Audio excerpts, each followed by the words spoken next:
I'm in sound, and I got some issues. I got X-Men #1, issue #1, from the 60s.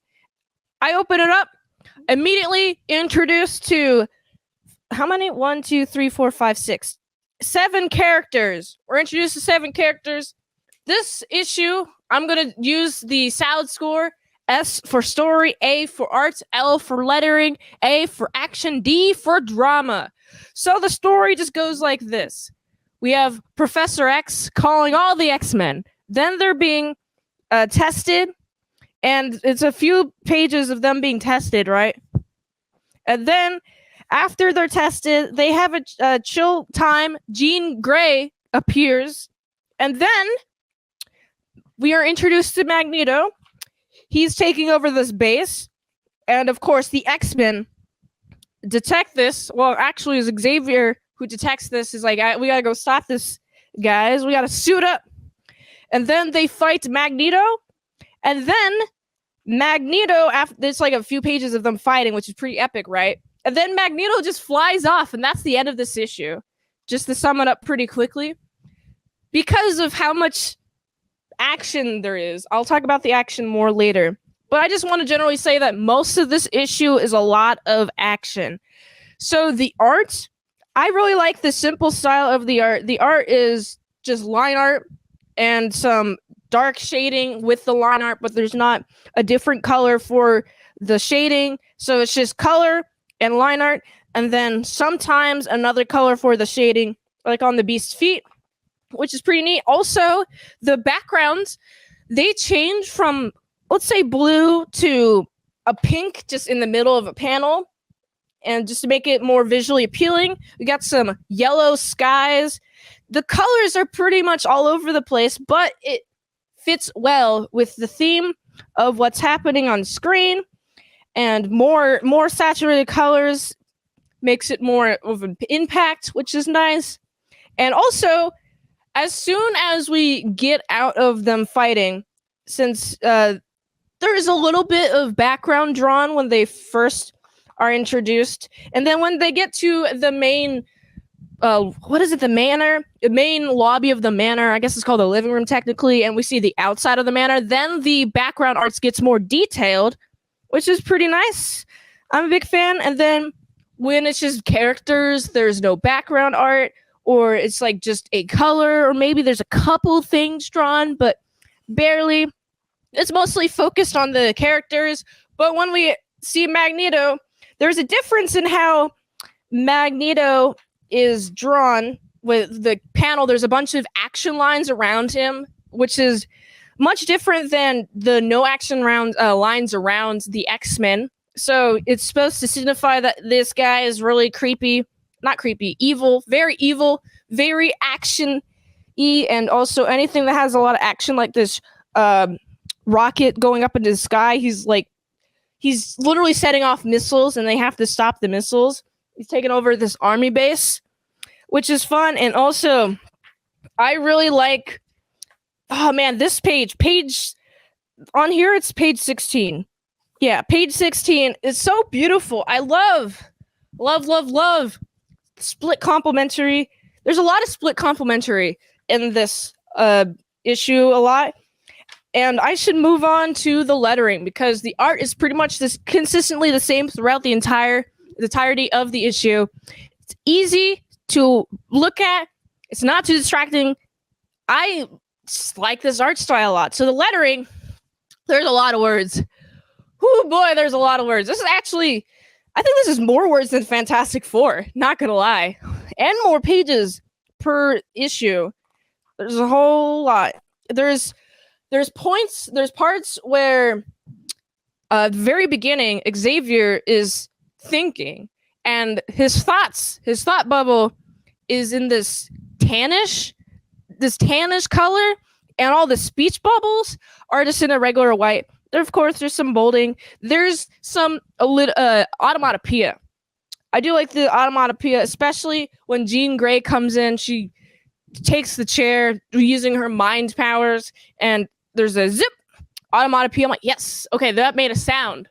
Cool, I'm glad.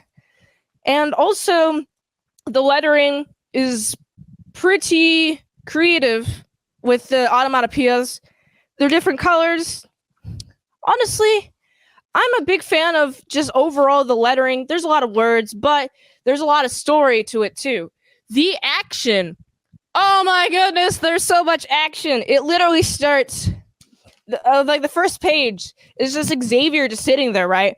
And then bam, all the X-Men come in. I should mention which X-Men are introduced in this issue. Professor Xavier, Cyclops, the Angel, Iceman, and the Beast. And then we have Jean Grey is introduced later on, and Magneto. So these are the people introduced. And I really like the action lines drawn. There's a whole lot of lines to signify them moving within a panel.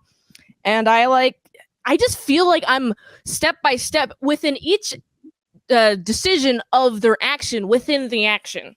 So I'd say this issue is it's action, then they talk a little, and then they talk for a couple of pages, and then more action. Magneto's taking over the base, and then this is more action-packed stuff. Oh, he's setting off a missile. Yeah, that's more action. He's got the army. Oh, wow. The army's not going to do anything because they can't do anything, right? And then more action trying to defeat Magneto.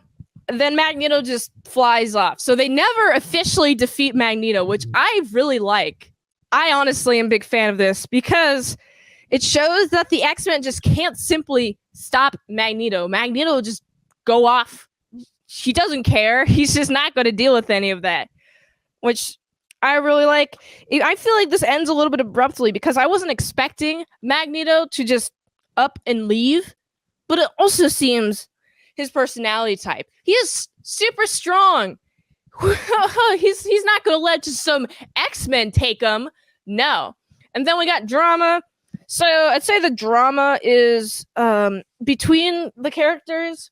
Whenever each character interacts with each other, if they don't like each other, they'd call each other like dork,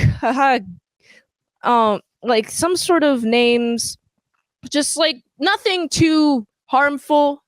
Just I'd say the names that they give each other are on the same level as calling each other dorks. Like you guy with wings, you floaty man. Those aren't actually what they say, but it's on that degree. I just don't remember exactly.